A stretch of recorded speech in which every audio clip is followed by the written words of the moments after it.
uso de antidepressivos no Brasil tem crescido significativamente nos últimos anos, gerando discussões sobre os fatores desse acontecimento. O Brasil é um dos países que está entre os maiores consumidores de psicofármacos do mundo, né? E vários fatores contribuem para isso.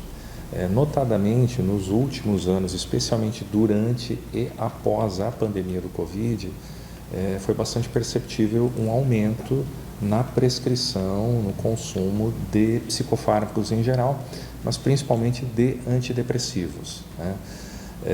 Isso vem já de um crescimento anterior que era observado na incidência de transtornos psiquiátricos. Então, a prescrição de antidepressivos, ela segue, na verdade, um crescimento das patologias, um aumento na quantidade, na incidência, na frequência de transtornos psiquiátricos. Os transtornos psiquiátricos mais prevalentes são aqueles de ordem ansiosa e depressiva. Então, são os transtornos de ansiedade generalizada, os transtornos mistos, ansiosos e depressivos, as depressões leves, moderadas, graves, transtornos do humor no geral, e esses transtornos normalmente são tratados utilizando-se medicações antidepressivas, entre outras, né?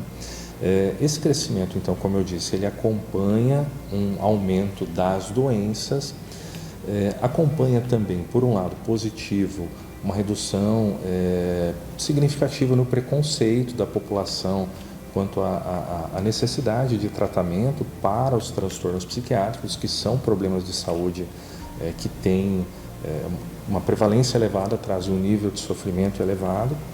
E, por um lado negativo, também existe uma certa hipermedicação. Então, medica-se às vezes a vida, e a vida não é para ser medicada em si. A vida vai ter dificuldades, né?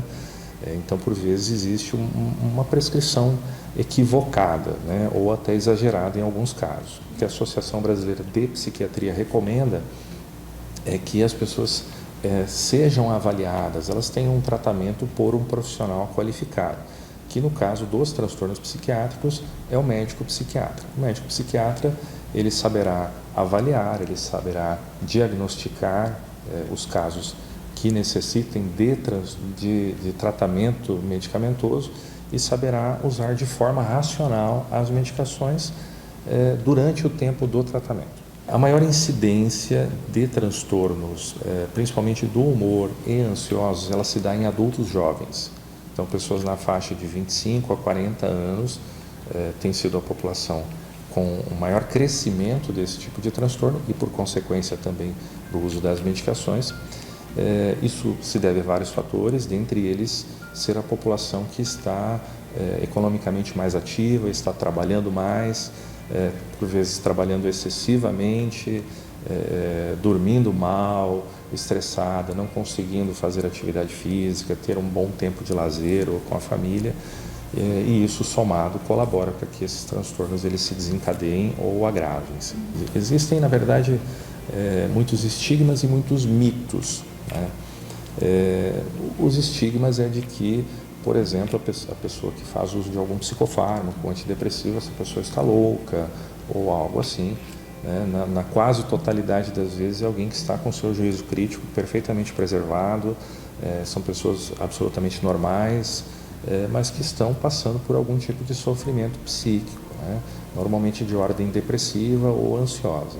Alguns mitos existentes são de que as medicações elas provocam dependência, né? A maior parte das medicações, se usadas corretamente, não provocam dependência. Elas são medicações que têm um uso por um tempo determinado. Então, tratamos em média um paciente de primeiro episódio por cerca de 1 ano, no máximo 2 anos, e se realizar o tratamento adequadamente, boa parte conseguimos dar alta sem o uso de medicações. O adoecimento psíquico, o adoecimento psiquiátrico, ele é o adoecimento de um órgão. Ele é um adoecimento do cérebro. E então isso não pode ser diferente do adoecimento de outros órgãos. Não é diferente do coração, dos rins, dos pulmões, da pele. E tal qual qualquer problema de saúde, tudo aquilo que nós conseguimos identificar, diagnosticar e tratar no início, normalmente tem um tratamento mais simples, mais fácil, de menor duração. E tudo aquilo que nós retardamos em diagnosticar e, por consequência, tratar, tende a agravar-se ou a cronificar-se, o que torna o tratamento um pouco mais difícil ou um pouco mais longo. Então, a importância de nós não termos esses preconceitos.